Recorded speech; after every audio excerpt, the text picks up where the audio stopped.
Maaga ring nagsipuntahan sa Quiapo Church sa Maynila ang maraming deboto, bitbit ang kani-kanilang replika ng itim na Nazareno para sa prosesyon ngayong araw. Makibalita tayo kay Sheila Vergara Rubio.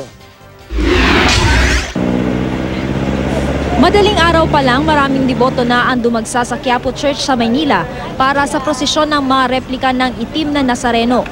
Kabilang sa maunang dumating ang senyor na masanta mula sa Novaliches. Taon-taon, maaga raw talaga silang dumarating. Kumbaga, debosyon na natin yun eh. Kaya habang nabubuhay tayo, nandiyan tayo sa kanya.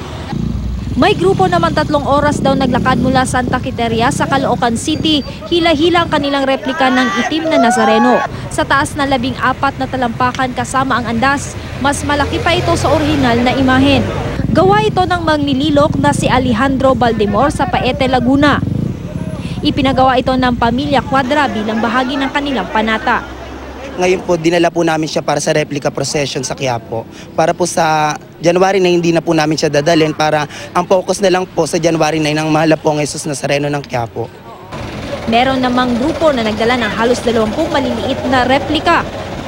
Pagmamay-ari raw nila itong magkakapitbahay at gusto nilang pabindisyonan.